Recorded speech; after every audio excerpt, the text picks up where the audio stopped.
And I'll say a very good evening to Luis Duarte from Global International Removals, GIR, of course, better known to us as GIR. And this evening, it's a very important webinar, moving your things to Portugal, the rules, the timelines, and traps to avoid. Always great talking to Luis. Very easygoing, great fun to chat with, and very informative as well. So we will endeavour to include tonight what you're allowed to bring with you and what could be restricted or taxed, the rules for bringing personal items by air, land, or sea, because of course they help you on a number of methods of transport, and what happens if you bring too much in your luggage. We'll cover that tonight. The all-important baggage certificate, who needs it, when to apply, and how it supports tax exemptions. Import tax, who qualifies for exemptions, how to prove eligibility, and what trips people up. Yeah, those pitfalls and the hacks that we should be observing with Luis's help. Why timing matters, how your visa, your travel dates, and your shipment schedule all affect your customs outcome. When it's better to buy locally instead of shipping. Now, this came up and does in our premium lounge. But we'll get the expert professional view as well from Luis with his experience of helping thousands of people move to Portugal. Transporting vehicles to Portugal, the big issue of transporting your vehicle and how legislation works after arrival. That's if you bring it at all. Common assumptions then finally, and mistakes that cause delays, fines, or the denial of entry of items, which can happen, of course, and time for your questions as well. So it's my great pleasure to welcome Luis Duarte from GIR. How are you, Luis? Good to see you here. Thank you very much. I'm very well. I'm very good. Thank you very much. Everything is going fine. Global International is in the peak season right now, so we have tons of moves going on, a lot of things going on. So it's one of the good moments for us.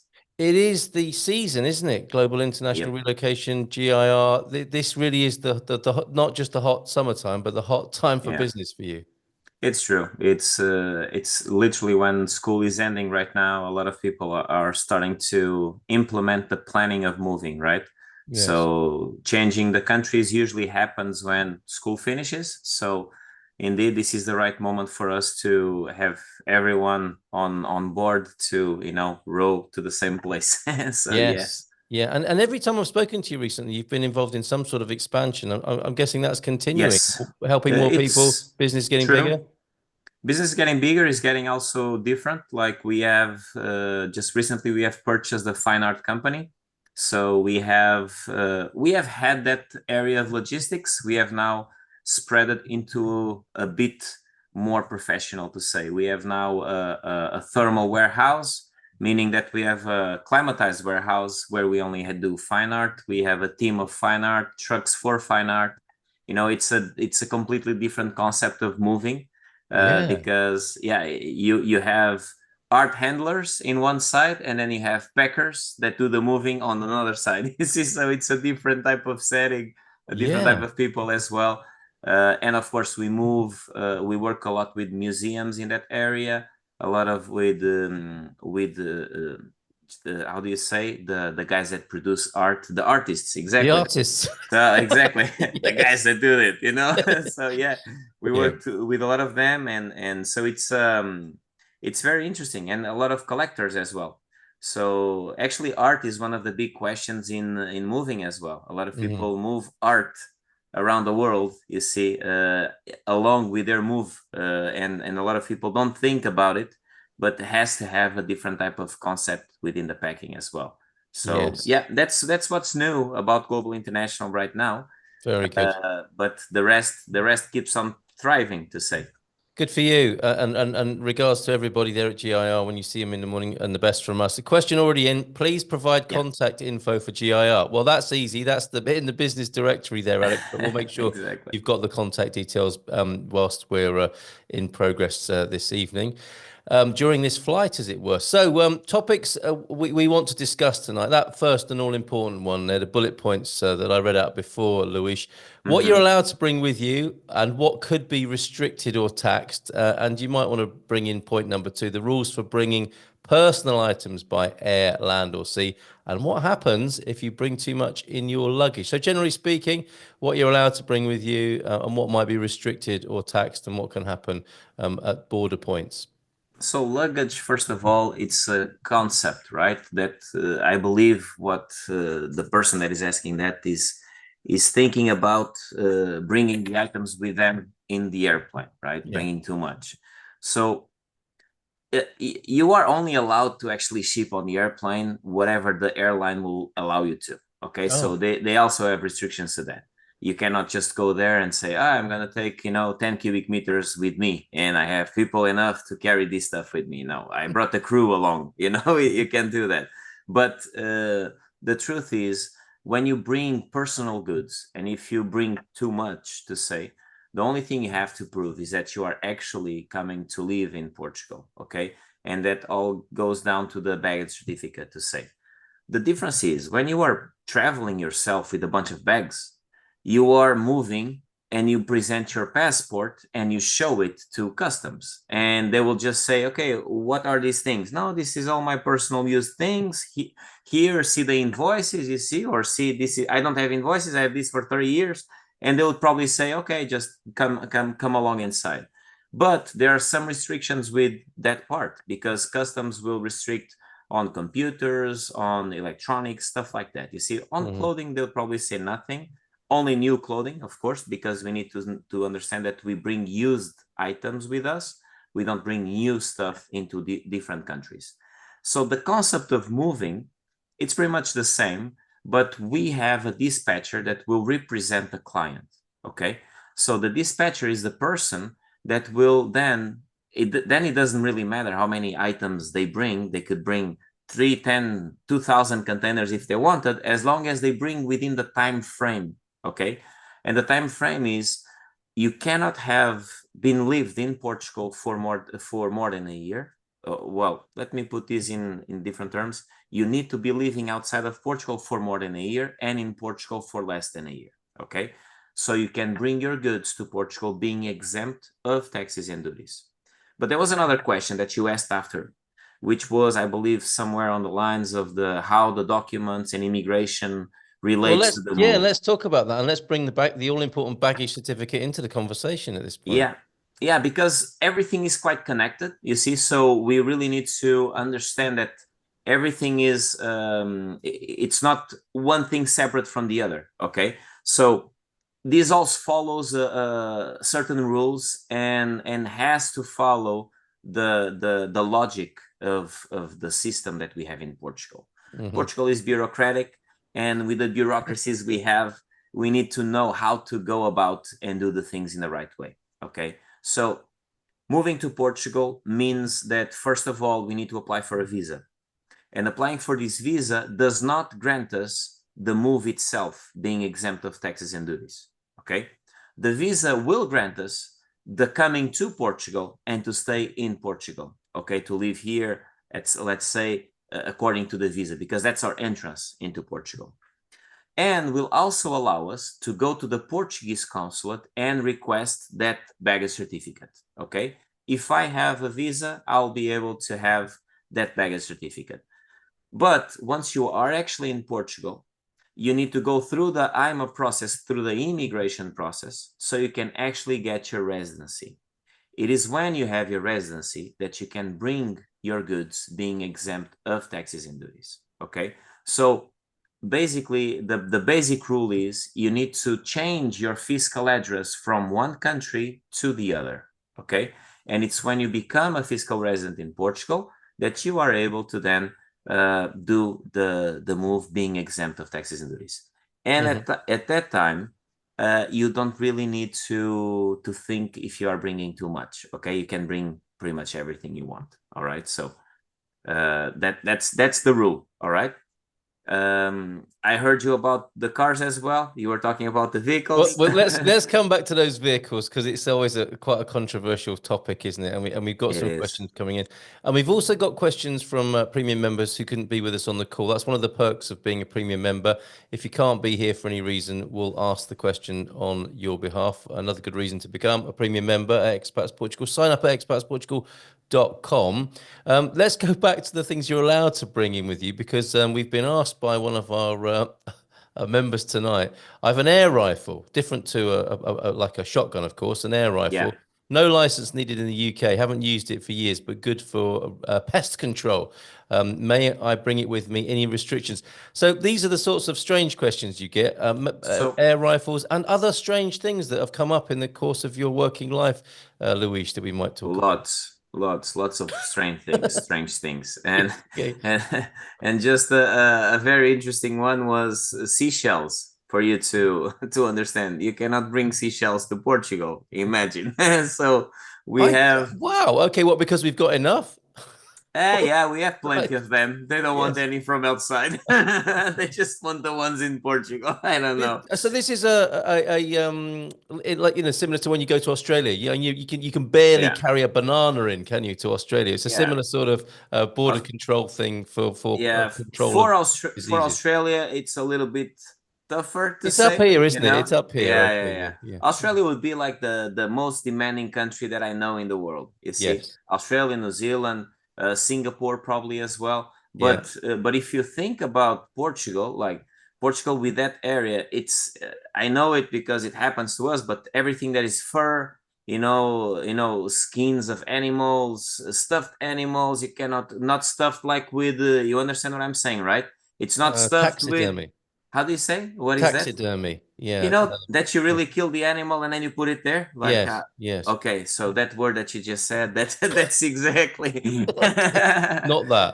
You Okay. cannot bring animals like that, you see. So it's a very tough situation actually when you Right. do.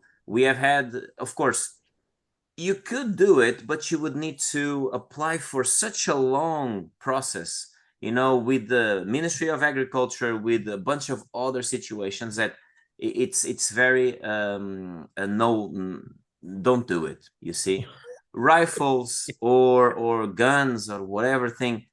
This is an air one, okay? So according to the law, you could actually bring it, okay? It would not be a problem, but it's not just the law, it's also the guys that are there. It's the inspector, it's the doing the x-ray to the container and seeing a Hmm. rifle. They don't know which type of gun is that, you see. Yeah. So what will happen is they'll want to inspect the container, and as they will inspect the container, they will take a few days to do it, and they will take the cargo out, they will inspect everything, then they will finally see, oh, it's an air rifle. It doesn't matter. Let's just keep Put it going. all You back. see, Yeah. Yes. put it Yeah. all back. And in the end of the day, you pay for everything. You see, Right. so my advice, it's always, if we have such things, even guns, we can bring them. Okay, it's not a problem. But we need to advise this in advance. We need to prepare ourselves for the headache that we may have. Yeah. And if people really want, any client that really wants to, to bring such items, we just need to really know what's going to come, and we will always advise better not to take this one. You can do that one. You see, for instance, alcohol like wine, it's something that it's highly taxed in Portugal. So Hmm. you can bring it, but then you will be paying taxes on it because you can only bring, I believe it's one, yeah, it's 1 liter. So imagine you can't do much with 1 liter. You can't even go mad with that. You see, so it's it's just like, but all the rest you will just have to pay taxes and duties on that. And Yeah. again, bringing alcohol will also increase the chances of an inspection. You see, so are a lot of things attached to it that we usually advise not to do. So you would, be on the safe side, meaning saving money. Okay. Right. Okay. Well, thank you for that. And that deals with the arrival part. And thank you very much to who was this who came through? Clint just went through customs with my luggage. No issues once I said I was moving and reached for my luggage certificates. However, I did see someone being removed of their luggage full of cheese and meats. That's probably a Portuguese person coming with their cheese and meats right there. Well, that's one of the restrictions. You Yes. cannot bring food. You cannot, for instance, in a move, you cannot bring food, you cannot bring medicine, you cannot bring the wine, stuff like that. And you cannot bring pressurized items as well, meaning air rifles with the pressurized, Yeah, little yeah. CO2 thing. You cannot Yeah. bring the CO2 thing. You could bring just a gun. Yeah. So a lot of these things that we need to be aware that it's not only Portugal, a lot of countries will forbid this type of items. Okay. Very good. Okay, so let's move then to the instance where GIR are helping you. I want to talk about timescales. I want to talk about the level of the service you offer. And you were talking about basically becoming the representative of the client. And that would, of course, mean making an inventory and possibly in some circumstances, packing everything on behalf of the client. Tell us about that Correct. process and what you do for people in that way if they're not bringing just a few bags through the airport. The full service that GI offer from door to door, Luis. Tell us a bit about that. So basically, today GIR we are a very complete company. We are a mobility company, not only a moving company. So from point A to Z, we will offer the whole service to our clients. Okay, so imagine we work a lot with corporate accounts, meaning with big companies. And for these big companies, what we do is we will position the people here. We'll work with their visas. We'll position all the people, and then we'll search for houses. We'll just position everything that we need for that person, that family to be living here, and then we'll do the move of that family. Mm-hmm. Now, on the move side, what we specifically do is we will organize a visit with the client. And this visit will be basically doing it, generally speaking, if it's an import, we'll do a video survey. So for the video service, we usually do it with the use of technology as well. So not only just the Zoom, but we use a technology called Yambo.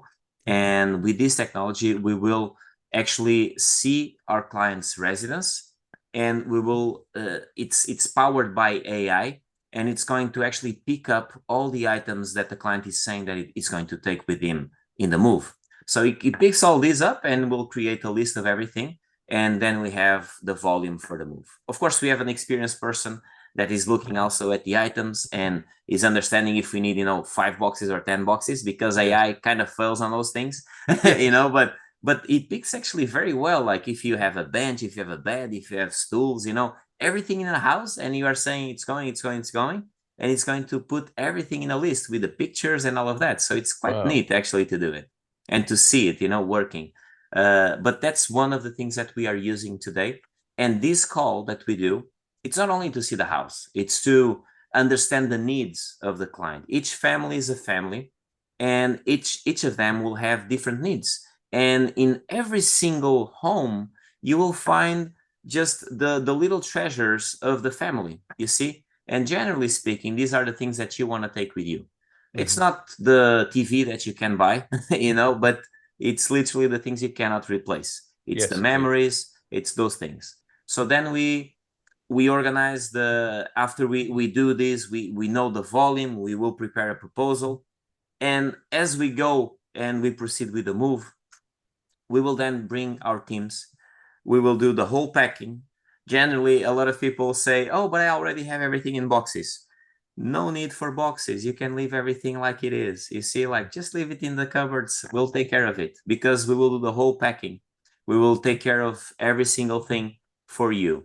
And it's very important to understand that when we do the packing, we certify that this is well packed, correct? Yeah. So this has all to do with insurances, with customs, because if you do your own packing, which you could, okay, a lot of clients could actually just rent a container, do the whole packing, put everything in a container, do a packing list, and let's go, let's move. You see, you could do it. The difference is that the challenges you will face are so high that Yeah.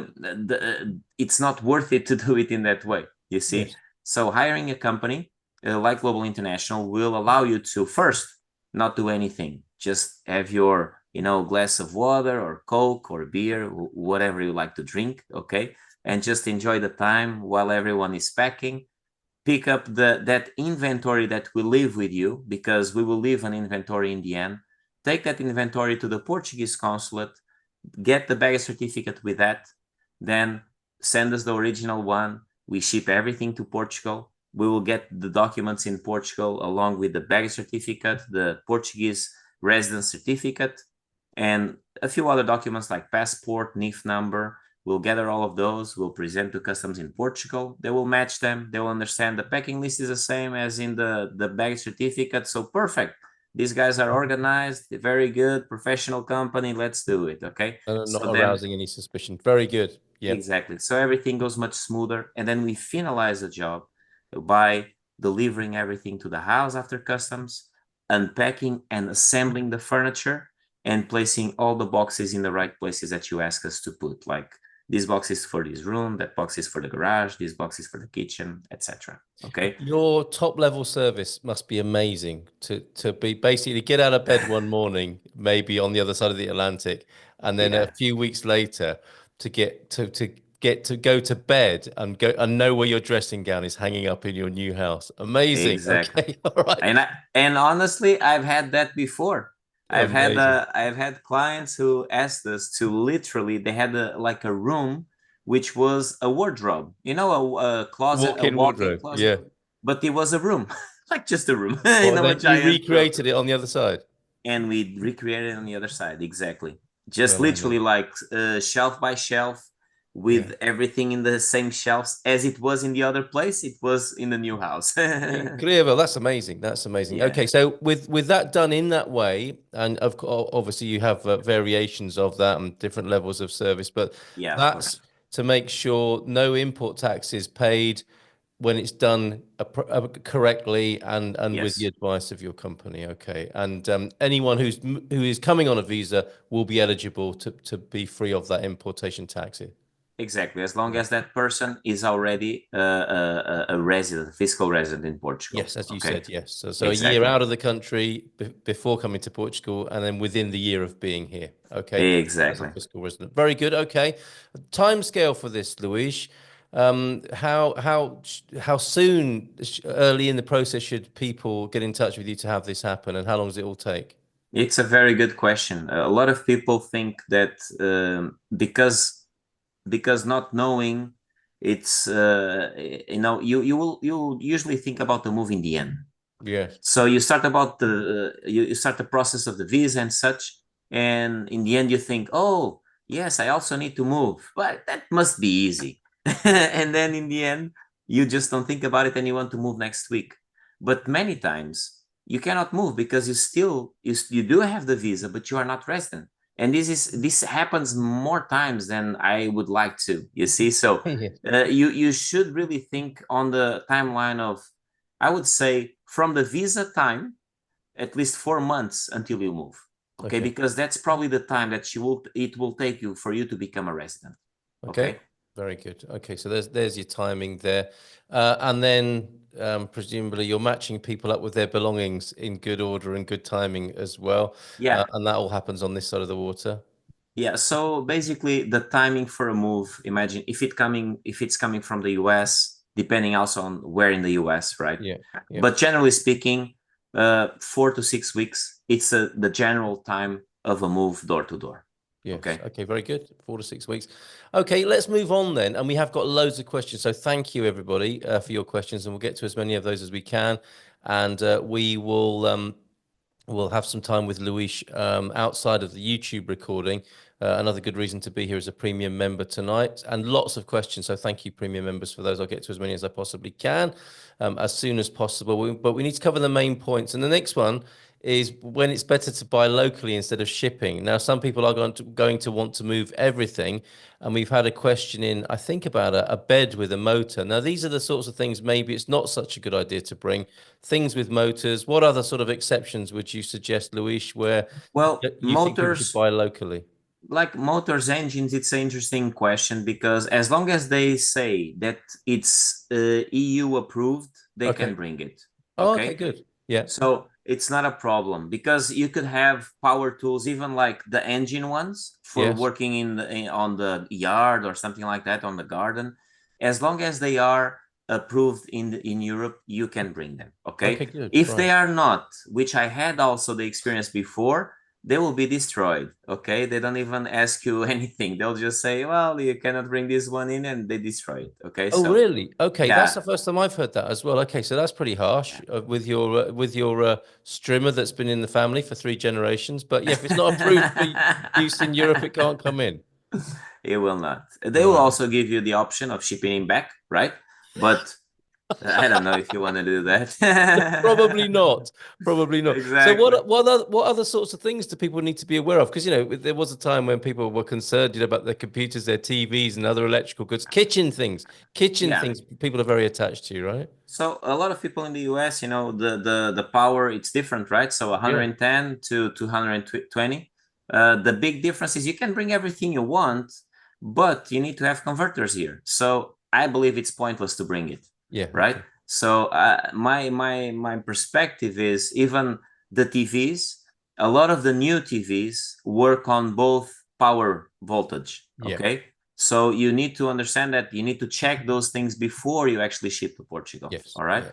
And it's also the way that the emissions are done. I believe in the US is POL, and here it's VH something. I don't remember now Yes. but those are the two differences that you have. It's the power and the hertz that they are emitting, let's say, Yes. Yeah. on the streaming. Okay. Yes. So, but today everything is cable as well. So just put an HDMI. So I believe everything will work anyway, you Well, know? yes. So if it's approved for EU use or it's multi-voltage, you're going to be fine, generally speaking. But if it's 110 and built for America, that could be a problem, for example. That's for sure. Yeah. Okay, all right. Any other examples of things better to buy here than to bring with you? Uh, so I would say those type of things would be better to bring, Yeah. but there are some items, for instance, in sound systems and such that are extremely expensive, and I would probably bring them anyway. Yes. What would I think? Power tools, I also discussed, the difference in power tools. A lot of the power tools today are actually battery. So this is actually already converted. It's not a problem. You just plug in Portugal and that's it. So that's not a problem. Times are changing. They So are, aren't they? things are also progressing in that sense. And Yeah. I see that we are having less and less things, just the big items, right? Like the fridges, Yes. washing Yeah. machines and stuff like that you could buy in Portugal. Why bring it from outside? Absolutely. Okay, that's good. That's sorted. So yes, on to vehicles then. And this can be very costly, an area to make mistakes in. Can we have your rough guide to transporting a vehicle to Portugal? Yes, you can have my rough and you can have my deep guide as well. Okay, so Well, because you've only got like half an hour, 40 minutes. So yeah. no. The deep guide I'll give for everyone. But it's the thing is, we have a specific department in Global International that will take care of transportation of vehicles and legalization of vehicles. Hmm. My very simple advice is just transport vehicles that when you actually have residency in Portugal, and vehicles that are worth it to bring to Portugal. Do Yes. not bring Dodge Rams. Do not bring, big Ford F-350s or stuff like that, because you will just spend tons of money in gas. And in Portugal, there's no roads to ride on those things. You see, so it's very rough unless you live in Alentejo and you use the trucks there. It's okay, Yes. perfect. You Yes. have plenty of space there. But I advise as well, like people coming from the US, bringing exotic cars or cars that are in the higher class, to say, I would say yes, because the cars there are are less expensive, much less expensive than Portugal, and you will be exempt of all the taxes in the car. So when you legalize the car, you are literally paying for licensing the car. It is a process. It Yeah. will cost somewhere between, let's say, 1,000 to 2,000 or 3,000 euros, depending on the vehicle. Yeah. Okay. But it's worth it if the car is also worth it. Okay. Yes. Yeah. So, and we will advise every client on the vehicles as well. Okay. Yeah. So I have a client, for instance, that instead of doing the import process for him, we have proposed, because within this department, it's one of the services we offer. is instead of bringing the car, he gave us a budget, and we are buying a car for him in Europe where we can buy it cheaper, and then we are going through the legalization process, and we are going to deliver the car to him licensed already. So this is something we do as well. We do privately here, and we do for our clients. So it's Very good. it's what So we there do. are options. But generally speaking, Yeah, if it's worth it, do it. But if it's a sentimental attachment or a huge yeah. car, it's going to cause you problems. Classics, like classics as well. It's something you can bring. Okay, but Yes. let me just put a little note here. Bringing cars from outside of Portugal, the process will not start when the car arrives. Okay, the process starts at least 3 months before the actual shipment starts. Okay. And this is important, so your process will go much, much more fluid. Okay. Very good. Thank you for that. Transporting vehicles, generally speaking, of course, get in touch with GIR for your specific needs with your specific vehicle and some pointers. And thank you, Astrid. The link, the details for getting in touch with GIR are in the chat for us now. So final sort of question point here before we take some questions and come to the chat, Luis. Sorry, go on. May Yeah, I of just say course. one thing, because I saw Yeah. this question, which is actually just to not leave the cars. Susan is asking, what about driving in with a car? You can drive in with a car, but you will have 6 months to legalize the car. Yeah. Okay. Okay. If you don't do it and you are already legalized in Portugal, you already are tax resident in Portugal, and you are stopped by the police, they will get your car. Okay. So be aware of that. Okay. When you say get your car, as in they might seize it because it hasn't been right now. regulated for this side. Yeah. Okay. Wow. Okay. Thank you for that point there. Very helpful. Okay. Yes, this last point then. Common assumptions, mistakes that cause delays, some of the weird things that you've dealt with. I remember you saying on the matter of vehicles, I think somebody was desperate to bring in a vehicle that they were given as a present, and it was just so expensive. It was sent back. So it cost loads of money to never even be used in Portugal, right? Any other things that we can avoid? Any pain like that we can avoid, please? That's Yeah, let me just mute you up there, Kathy, and yeah, go to Louis. Yeah. So I would say, that generally speaking, talk with us first, right? Yeah. So if you do that, and before you actually make a decision on what to move or not to move, imagine you think about, I want to take this or that, ask us, and Yeah. we'll support you. I was reading just like this part of the appliances that is going on here, the questions, Yes. and I was thinking about it because the appliances in specific, which the same thing happens to washing machines, it's the megahertz that they work on. It's not the power voltage. So what will happen is that because the megahertz are different in the way that they work in the US and they work here. I don't know why, but because I don't know the specifics, I just know what happens. Yes. You see, Yeah. for instance, the programs in the washing machines in the US, they work in a way, and then you get here with the same washing machine, and you're like, my washing machine is broke. It's not working well, because it kind of takes longer to do the same stuff, or will take shorter. You see, so the same thing happens with the appliances. So I would say that even converting them, I'm not really sure if it will go in the same way. Okay, so Yes, and I think it's fair to say as well, Luis, that there are retailers now who are catering for the American market in terms of white goods, bigger refrigerators, and different styles of washing machines as well. So we're seeing yeah. those come into the market here, which would be better than bringing something that might not work. Yeah, we are actually doing a few, last mile, the terminology of last mile jobs. Basically, we receive stuff into our warehouse. We will collect everything here. We'll, gather in groups, and we'll distribute to our clients. But in the last mile, we do kitchens, actually. Kitchens for very high-end kitchens. And these kitchens are actually supplied with basically American fridges, American ovens, a lot of things from the US. Yeah. And in reality, the houses are prepared for that. You see, so it's not only we bring the appliances, That's but true. everything is applied. It's prepared for that. You Yes. see, Yeah. so With those fridges, they're extraordinary. They're like a picnic area. an American fridge, but we have outdoor picnic areas here. You don't have to get inside your fridge. Maybe this weekend you'll feel like it with the weather that's coming.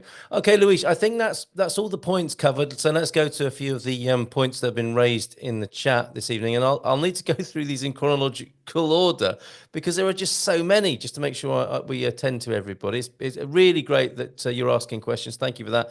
And we will pause the recording at some point and we'll carry on with any questions that I haven't got to. But Michael's asking, what if you're not yet a full-time resident but have a second home here in Portugal? What happens if you bring things over? Will you be taxed? I'm not You sure that's will. what's behind the question. Yeah, if it's a, remember, Portugal welcomes everything. So you can always bring your goods, but if it's your second home, you will have to pay taxes and duties. Yeah. The good news about it is, though the goods may be worth it, let's say 50,000 euros, we will always do a statistical value for the goods. We'll always declare that these goods are used and they're going to be used by that family and not to sell. Okay. Yes. So and so we declare a much lower value, and it's upon that taxes and duties will be applied. Okay. Yeah, because it's market protection, isn't it? It's not to penalize people on a personal level, is it? It's to protect the market here, isn't it? Yeah. Okay, that's great for Michael. Thank you, Michael. Kathy, and I think you caused a bit of a stir here when you mentioned medications and bringing them in.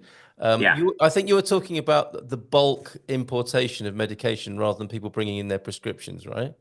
Yeah, prescription is a totally different thing, right? Yes, like if you have diabetes, if you have some sort of disease or need, that even for supplies, if you have a need to bring specific supplies, as long as you have the medical prescriptions, you can bring them. Okay. If you don't, then we can have a problem. But with the medical prescription, you can bring those items. Okay. Yeah, very good. And competitively priced here too. So there's not necessarily a worry unless you can't find a specific thing. But I'm sure Nunu and his team can help you research that as well.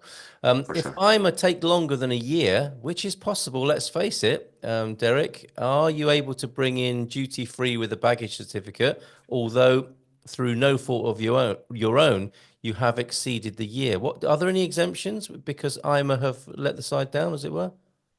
So you can bring your goods being exempt of taxes and duties when you become a resident. That's the key point. Okay. Yeah.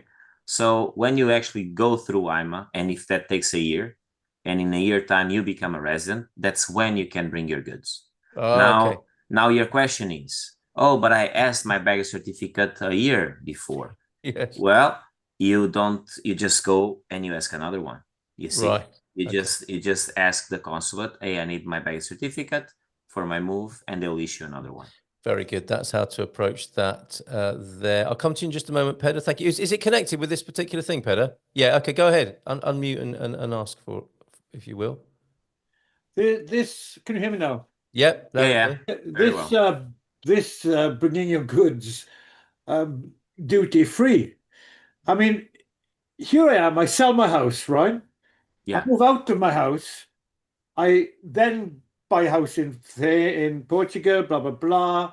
God knows where I'm living in the meantime. I go and I get my visa. And I get my baggage certificate.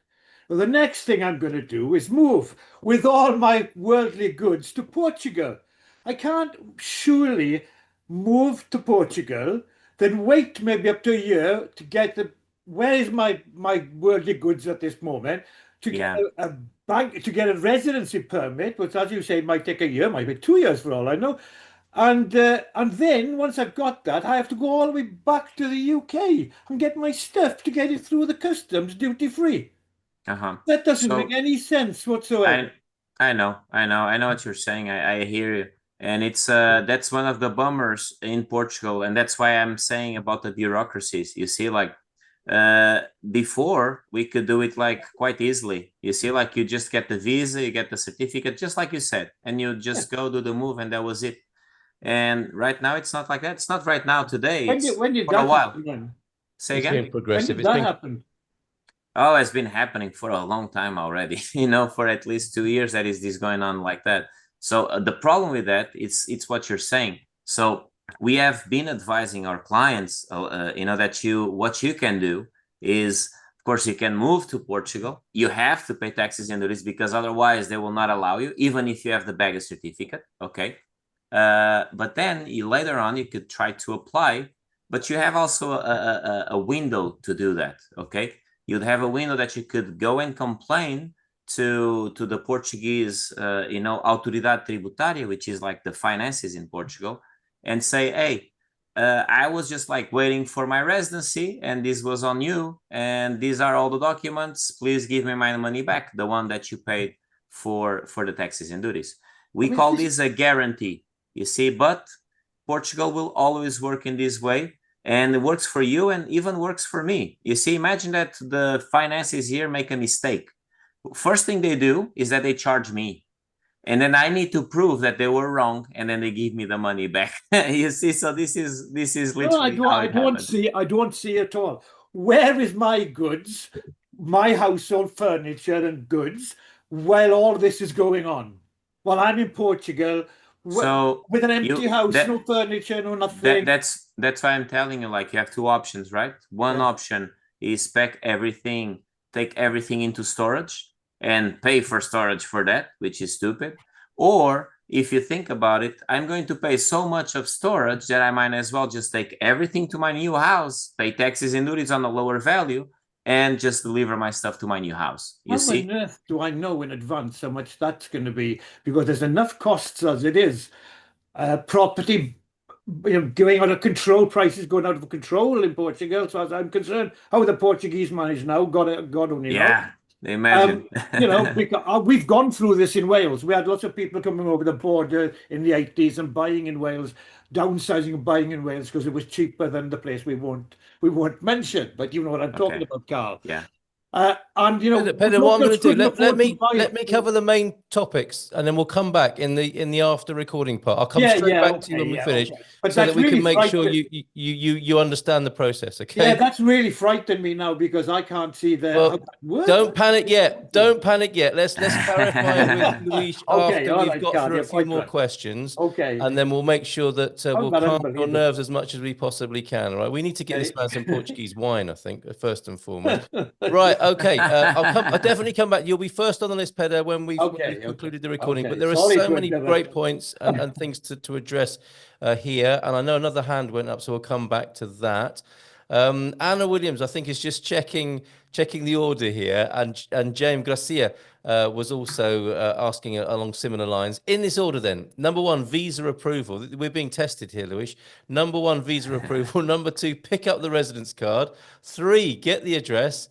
4, get the baggage certificate for moving shipment. 5, move to Portugal. 6, receive shipment when it arrives in Portugal. Is that the timeline as it's been understood from what you've told us? Yes, it's like that. And of course, there's a few documents then to take care in Portugal, which are very simple, but you can do it here. Yes, it's that timeline. Excellent. All right, and we'll do a few quickies. How do we know if any motorized bed is approved in Europe? I doubt it says on it. You'd probably have to check with the manufacturer or check with GIR because they might have moved something similar, right? You said motorized bed? Yes. Like the beds that move? That's not a problem. That's okay. Oh, yes. I'm guessing so. Not one that you can drive down the A2. But that would be interesting. We'll see. Okay, Derek, I have a crew and wish to remove my belongings myself. Drive down to Portugal in a lorry. I have a baggage certificate from the Portuguese consulate in London. How does this work? Not HGV driver, don't have an operator's license, all items. Presumably you've seen this sort of thing, people driving their own things, Luis, from the UK, for example. You always have to do a dispatch, okay? So remember that you are coming from the UK, and you could do one of two things. You could go through the border in Freixeiro, which is in the northern part of Portugal, which is one of the few places in Portugal you could do customs at border, okay? You could do there, or you would need to go through a bonded warehouse with your truck, do the dispatch, get your belongings into Portugal, and then do the move. Because as you leave the UK, you are obliged to do also an export procedure. You are going to state to them that you are shipping your goods out. So that export clearance has to be closed, you see, and has to be closed in Portugal. Otherwise, you will always have that stuff open, and that cannot be open for indefinite time, because then you will be paying a huge fine for that. You see, so you don't want that. That's why you need to close it. right? Okay. And that All right. has to be done with the dispatcher. We can support any of you that want to do it in that way, Yeah. which will only provide you with the place where you can put the goods into a bonded warehouse, do the dispatch, and then you can, as it's cleared, you can go away and take the goods into your house. Okay, very good. Alex, incidentally, thanks for that, Luis, and thank you for the question, Derek. And then we can clarify further after we've concluded the recording, the first part of the webinar this evening. Alex, thank you for this. US TV worked in Germany, no problem. So similarly, it'll work in Portugal. Signal usually comes via HDMI from the TV box. So there you go, HDMI, USB-C. Exactly. It's helping us, isn't it, this new technology? Oh, yeah, for sure. Very good. We used a certificate of residency from our parish council along with proof of attending the IMA appointment. That's great, Kathy. It had to be done in my husband's name only because I still don't have an IMA appointment for myself. So Fregzia, I think we're helpful with that there. How about bringing my dog? Yes, of course, GIR. We haven't even talked about the pets department. We have separate programs sometimes, don't we, talking about pets moving. Rita is the person talking about, she's our vet, and she talks Dr. about Rita. the pets. Exactly. Yes. I know I have to get a health visa from certified veterinarian. What happens when we get there? So Christine, that we have webinars previously on that, and we're sure to have further webinars from the specialist department of GIR who have recently extended to moving horses as well as cats and dogs. Is that right now? There's a wide reptiles. It's more on the exotical birds. Okay, so exotic birds. Okay. Yeah, exactly. We are doing every type of birds into Portugal. So yes, that's what we're doing. Think Rio. Okay, Valerie, be good to hear more about things from the UK side too. It's a lot less problematic with the similar voltage coming from the UK. Valerie, am I right in saying that, Luis? Yes. Okay. As Jose is saying, after long deliberation, this is from a man who's done this process after long deliberation, because we had relatively new high-end kitchen and home appliances, Dysons, KitchenAid, etc. We chose to donate all of our appliances to our youngest daughter. Good for her. It is an expense, as we had to replace everything from toasters to blenders to coffee makers, but at least you know they will work for some time. And your guarantees will, of course, work this side of the water. That's great. Thank you very much. Anna, we dealt with supplements, vitamins, etc., didn't we? Vitamins aren't a prescription, though, Luis. How will that work? No, vitamins is okay. You can bring them. Right. Okay. You just can't bring, like, imagine a container of those, right? Because you can't bring a whole container load. No, yeah, exactly. It's not that healthy. It's different. Right. Okay. I think I'm going to pause the recording there, but that's not to say we won't get to more of these after we've paused. But I just want to thank you for your input, Luis, and to give you a chance, a last word, anything else you want to say that we haven't mentioned so far before we get into some long grass with more questions after we conclude for the time being. Well, just really conclude to say that moving can indeed be very threatening. And there's a lot of rules, regulations into Portugal. We will study every single person's case, and we will advise you in what's the best situation for you according to what we have within the law in Portugal. Okay, our interest is the client's interest above all. Okay, so we don't want you to be spending more money than you should. It's quite the opposite. We want you to save as much money as you can. Okay, and that's really our purpose as we work. And taking on that bureaucracy on your behalf. Yeah, that's. I don't have a lot of gray hair, but I probably might get some if I start to work in customs myself. But you do have a lot of hair. That's true. If I may say so. All right, excellent. Thank you, Luis, for the time being. Stick around. We've got more questions for you from our premium members now.